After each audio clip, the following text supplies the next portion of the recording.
Hindi naiintindihan. Patulungan natin, Padre. Kasi siyempre yung mama. Ayun, yun.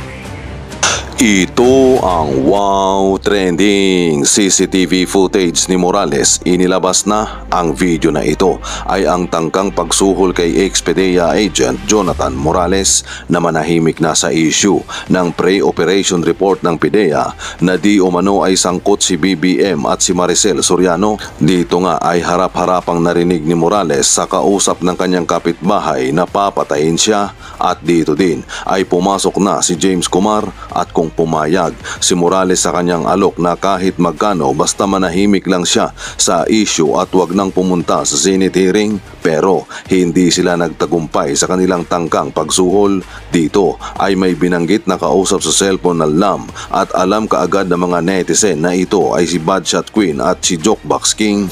Grabe, si Lam is small but terrible. She's like a godmother ng mafia or sindikato sa Pilipinas, kaya takot na takot sa kanya si Kuting. 12 years ago pa lang ay lumalaban na si Morales at ang mga malalaking tao ang kanyang binangga sa paglabas ng CCTV video na ito. Isa ito sa patunay ang panggigipit ng administrasyon na ito ay sagad to the bone. Nagtulong-tulong ang mga corrupt officials na huwag nang manalo ang isang Duterte para nga naman makakurap pa ang mga buhayang mga politician sa Pilipinas at lalo pang yumaman ang mga oligarch. Ang ginawa nga nila sa Maisog Rally ay hinarangan ng mga dump truck ang Freedom Park para hindi matuloy ang Maisog Rally, kaya ang mga netizen nagwala at ito ang kanilang komento. Grabe, naiyak ako sa napanood ko, nakakakilabot. Sana po magising na ang mamamayan na bulag na sa mga nagaganap sa administrasyon na ito. May God Almighty protect you, Sir GM. Nangangatog ako habang binabasa ko at naririnig ang mga salita. Kawawa naman tayong taong bayan na nagkaroon ng first family na ganito, power hungry. Nakakanginig, nakakagalit na ang gobyerno kasi imbis na sila ang tutulong sa kapwa nilang Pilipino, pero sila ang gumagawa ng mga mali, wala nang malalapitan at poprotekta sa taong bayan. For sure, ikukulong nila si Morales sa Senado para hindi na makausap dito sa vlog ni Maharlika at nang wala nang maisiwalat. Buti inilabas na ang CCTV footage. God bless you, Sir GM. Grabe pala ang administrasyon ngayon. Please BBM, bumaba ka na sa posisyon para sa ikatatahimik ng ating bansa. This is horrible. This is wake up call to the Filipino people. Exercise your constitutional rights. Go out, speak out, protect the Philippines from bangag leadership. Busted, arestuhin na si Kumar na nautusan ni Lam. Malinaw pa sa sikat ng araw yan.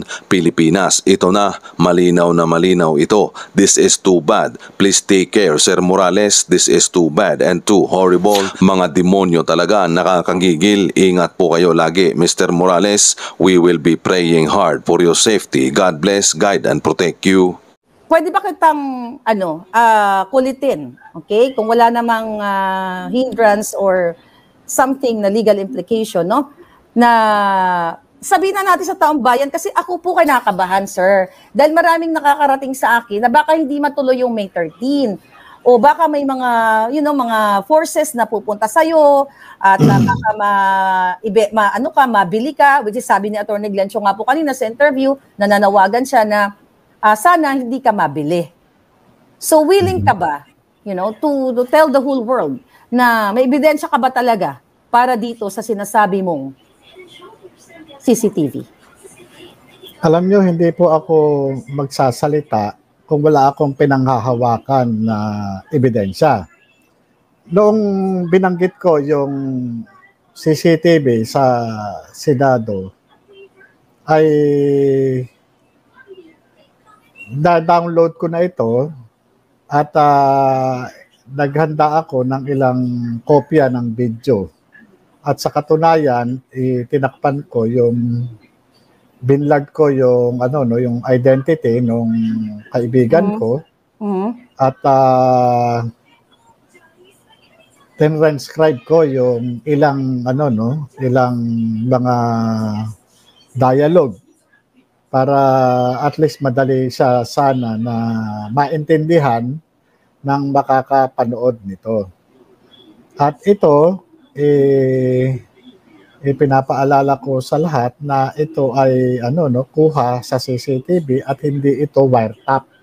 Kumbaga, Kumbaga talagang alam naman nung kaibigan ko na may CCTV kami sa bahay, loob at labas ng bahay. Kaya alam niya na anumang galaw o anuman talagang makaka-capture. Ito naman kung handa ko itong ipakita. At kung hinihiling ng taong bayan, hindi ako mag-aatubili na ipakita. Pwede mo ipakita dito, sir? Kasi, baka baka magkaroon ng sa inyo eh. Baka magkaroon sa inyo ng, syempre, I'm worried of your life. Okay? Kasi itong mga information na nakarating sa akin, A1 talaga na marami talagang gustong umareglo sa'yo. So, sir, babasagin ka nila sa May 13. Hindi naman imposible yan eh. Pwedeng mo bang sabihin dito or ipakita sa amin kahit konti lang sa kahit konti lang. Sige po, para sa kapakanan ng taong bayan at ito po okay. Ito po, ayan, antayin niyo po. Ayan. Sige ganito, Oh my God. Tayo mga magitan. Okay? Kasi nga yung mama,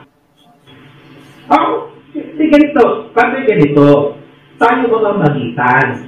Okay? Kasi nga yung mama, ayan.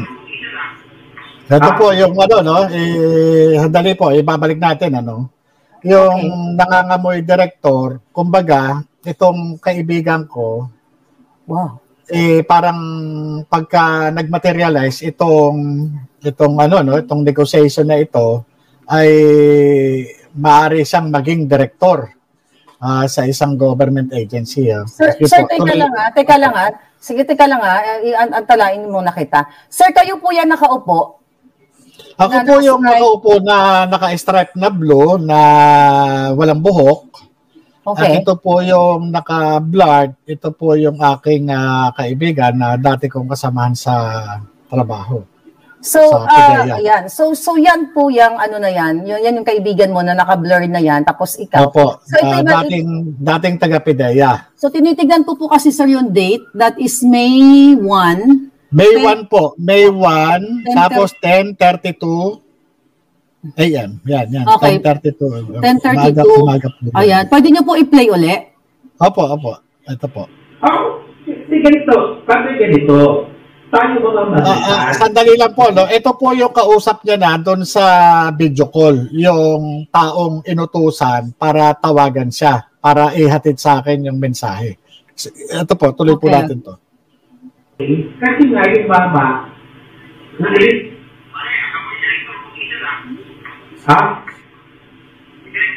ganito, pakinggan mo na kuya. Ganito kuya. Nung pumutok yan, nagkausap kami. Sabi ko kuya, masalimuot yan. Nag-aaway ang Duterte at Marcos. Okay? Pwede nyo po i-stop muna. Opo. Sige po. Ito po. Opo. Ano natin? Okay, sir. So, dyan sa na yan, okay, yung ang sinasabi nitong yung naka-green, sabi niya, kuyang, nag-aaway ang Duterte at Marcos. Sige po, ibabalik ko po, no? Ibabalik ko po, yan. Ito po, yan. Nag-aaway ang Duterte at Marcos. Okay, stop nyo nga po. Okay. Totoo naman po na sinabi niya sa akin yan, nung pumutok itong, yung pagkakalabas nung pre-ops doon sa vlog ninyo na na sabi ko nga sumulat na ako kay Jan Lasso kaming sabi niya wag ka nang umano diyan kasi yan kaya ang sa akin naman kasi gusto kong wala akong kinalaman.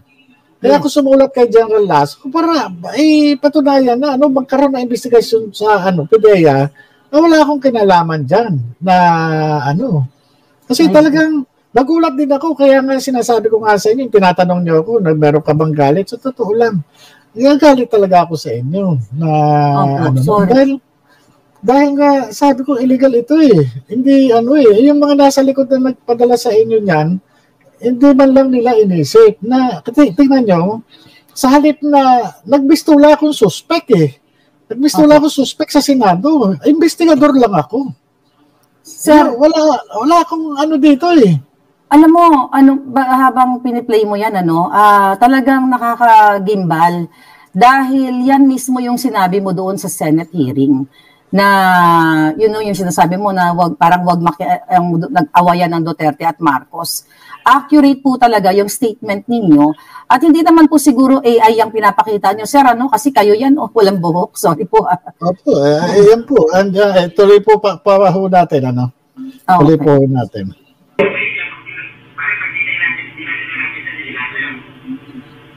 Kaya nga ganito, Padre.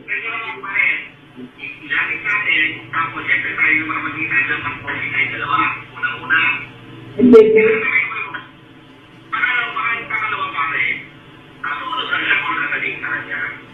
Sir, pwede mo i-stop? Padre. Opo. Kasi eto po yun, kung mapapansin nyo, sa una, parang ang dating, tinawagan itong kaibigan ko, hindi ko alam kung may previous na pag-uusap na sila, parang ang dating, parang tutulungan ako na pero nung tumatagal yung pag-usap nila, nandun na yung sinasabi na papatayin ako, ganun eh. Tapos, yung mga habang lumalalim na yung pag-uusap, pumapasok na yung pangalang James Kumar, pumapasok na yung Bombay, pumapasok na yung Lam, yung Lisa, pumapasok na tinawagan siya nung gabi, yung nagsasalita doon sa video call, tinawagan siya nung gabi nung James Kumar, at yun nga, ang tinawagan din na ang kumausap doon sa kay James Kumar, yung Lam o yung Lisa. Kaya tingnan niyo yung nung una, parang nagpapanggap lang na tutulungan ako, pero yung pala, later on, Parang meron na silang pag-uusap. Meron na silang, gano'n eh. Parang Ganun sir, yung, sir, bago mo i-play parang yung video. pre-plan dito eh, parang pre-plan itong na to, no? Kasi, yung dumating sa bahay, kasi ito yung may interview ako nito kay Attorney Roque, sa Grabe. yun yung Sir, tuloy po natin kung may tanong pa po ba sir, kayo? wag mo muna tuloy, sir, ganito. Ang question ko, sir, muna, grabe, kinakabahan po ako habang nanonood ako, yung nakalagay, sumunod lang siya kung anong sasabihin sa kanya. 'Di ba? Sumunod lang siya. Ikaw to, 'di ba? Opo, ako po yun. So, sumunod lang. Kung man, ang instruction lang, parang sumunod ka lang na, parang, sabi ko, bakit, talagang ganun ka, yung, kumbaga sa, may command eh. Parang ito yung gusto nilang gawin sa akin na wag na lang ako kung ano sasabihin na, tumahimik ka, umupo ka, ganyan. Ganun na lang ang mangyayari. Kasi, kaya nga sabi ko nga, ano ba to? Akala ko ba sinasabi nila hindi totoo yung dokumento? Akala ko ba sinasabi nila ganito? Akala ko ba sinasabi nila criminal ako? At may ganito. Yes, yun nga po eh. Kung ikaw ay nagsisinungaling, kung ikaw ay nag-umimbento ka lang, bakit may mga forces o may mga taong pumunta sa'yo para, ito na nga yung napapanood namin, sir, na iba-bribe ka. Sir, pwede i-play nyo na po. Sige po. Sige po. Ayan. Po. Yun po yan, Padre, naiintindihan ko yun. Kaya uulitin ko, Padre, yung mama, hindi niya ginusto ang sitwasyon niya. Hindi niya ginusto, Padre. Never. Sinabi ko na, pero kaya mo hawakan yan. Kaya mo siya hawakan. Kaya kong iparating yung mensahe. Pero yung sariling desisyon. Kaya na. Ibig sabihin, Padre, Sir, ayan. Ayan, sir. Ano yan? Okay.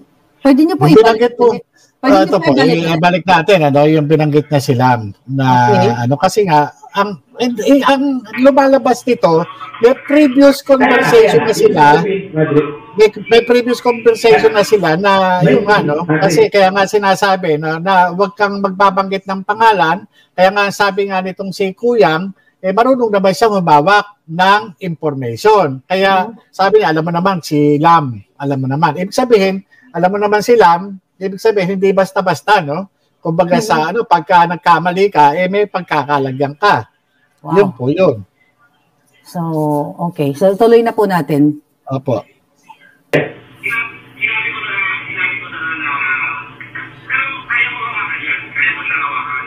Kaya kong iparating yung mensahe.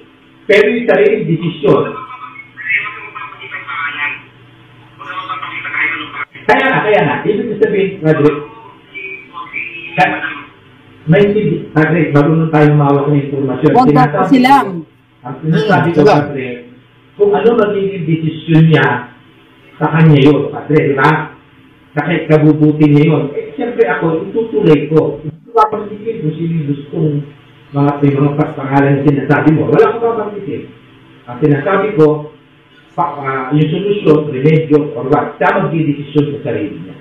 Kasi, di ba?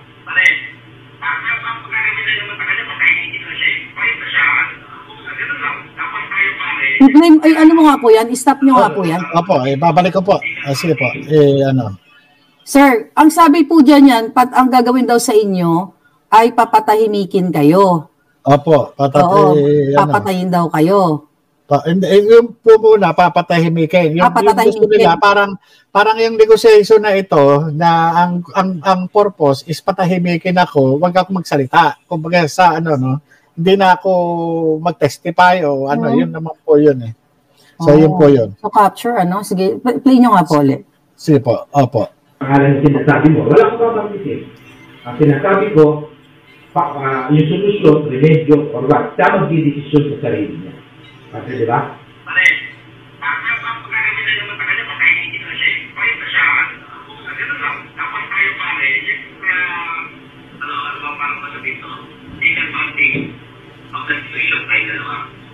Hindi. Natulungan natin, Padre. Kasi, siyempre, yung mama. Ayun, papatayin. Stop nyo nga po. Opo. Okay. So, ayan, sabi niya, narinig niyo po yan, nasa side kayo, tahimik lang kayo, di ba? Pare, sabi, papatayin yan. Oh my God. Ano po yung nakakagilabot, Ano po yung naramdaman niyo dyan, sir? Na narinig ninyo dun sa kabilang line na pare, papatayin yan. Alam niyo, ito yung resulta lang ng pagtupad ko. Actually, nakakaiyak po. Naiiyak, emotional po ako. At ito napakatagal na matapos akong matanggal at ito pa yung sukli doon sa aking mga ginawa noong araw na ito yung sinasabi ng mga dati kong kasamahan na hindi totoo raw na ganito, pero ito yung pinuntahan ako para i-negotiate, para tumahimik na lang dahil nga ito may ipapatayin nga ako pagka hindi ako kaya nakita ko yung pattern pinatatahimik ako dito sa negotiation na ito at yung nandiyan naman na nag-aantay ng kasagutan ng response ko na i-deliver nitong si Kuyang yung naka-green doon sa kausap niya sa At yung hindi nag-materialize, kaya nga ang naging plan B sa aking paniniwala ay yung ginawa sa akin sa Senado na inatake yung aking pagkatao. Talagang tinadpad nila ako doon sa para durugin yung aking pagkatao para hindi na ako makapagsalita, para mawala ako sa focus, para kumbaga sa ma-disorient, ma-disorganize yung ang aking thought pattern. Pero nagpapasalamat ako sa Diyos kasi naging consistent and congruent ako doon sa issue na subject ng Senate investigation. Ito yung sa dokumento at doon sa nilalaman ng dokumento. So, kung wala na po kayong tanong, itutuloy ko po para... sir, sadali lang po. Opo. Hindi po kayo natakot nung narinig niyo sa other line, yung naka-video call nitong naka-green, na yun, pare, papatayin yan. Alam niyo, normal po, bilang tao, napaka-ipokrito ko naman po kung di ako nakakaramdam ng anumang pangamba. Pero sa kabilang banda, dahil nga Nagtrabaho lang po ako eh. Wala po akong maisip na kasalanan ko doon sa sa Pangulo ng Pilipinas na si Bongbong Marcos. Kasi trabaho lang po eh. Kung ano man yung aking nalaman sa pamamagitan ng confidential informant, doon lang po eh. At wala naman akong sinabi na siya na siya ganito o ganyan. Doon lang po, doon sa sinasabi lang, doon sa naka-record na naitipa ko noon. Doon lamang po eh. Wala nang iba. Hindi naman po ako lumalabas doon eh. So, grabe. So, dito mo talaga makikita yung pagiging mafia, sabi ng mga naka-comment. Pwede niyo po ituloy, sir? Opo, sige po. Yan po.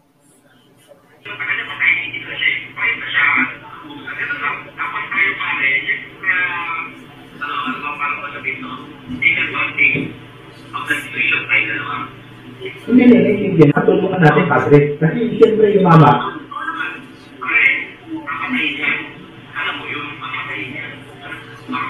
grabe. Alam mo naman ako yung sakit sa puso, mamataya. Alam mo naman yun. Maraming mga Sir, pwede niyo po itigil? Opo. Yan. Okay. Yan. Sir, grabe yung sinabi na alam mo pare, papatayin yan. Pwedeng may sakit sa puso. You know? At pwede nga raw parang mamatay ako sa sakit ng puso o kaya mabangga o ano man. Dahil marami na raw pinapatay ngayon na hindi na binabaril. Kumbaga, ang sabi. My God. Sige sir, play nyo na po. maraming Sige, gano'n na muna. Para nasa kabiti ka.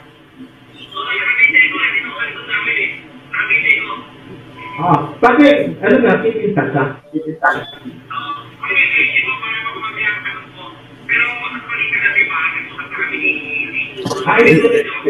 Sandali lang po. Ito ko muna, no? So, yung una, parang tulungan natin, niya, di ba? Pero, eto, lumalabas na, kagabi pa, kinausap na siya ni James Kumar. Oo nga, no? Yeah, kung ngayon ko lang na-realize yun, di ba, kagabi? Tama po, no? Buti. Ano ba to? Tapos yun sa kanya rin nadudulas din nadudulas na kagabi, kausap na siya ni James Kumar. Sige po, ano po natin? Yes, sir. Pakipatuloy. Sige po. Bakit? Ano nga, pipintas ka?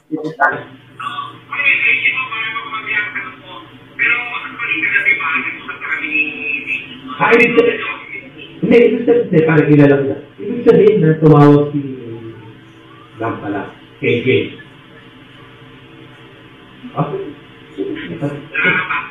Wow, grabe, sir.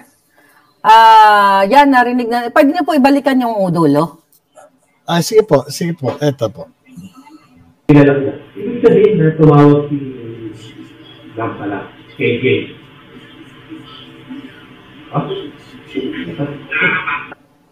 Sir, siguro bago tayo magtuloy-tuloy, kasi ang taong bayan nakikinig, naluluha sila sa iyo at naniniwala sila na totoong may CCTV. Pwede po bang balikan natin, wag natin i-interrupt para yung gustong maggawa ng video na i-echo nila ay mapag-i-echo. Padire-diretso po natin ang play. Opo. Sige po.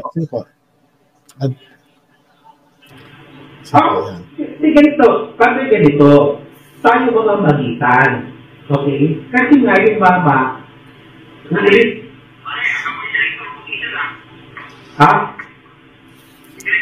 ganito, pakikilo muna ako yan. Ganito, kuya. Nung pumutok yan, nagkausap kami. Sabi ko, kuya, matalimugot yan. Nag-aaway ang Duterte at Marcos. Okay? Huwag kang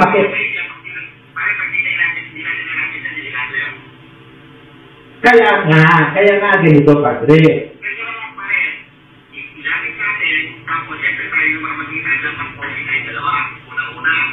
Hindi,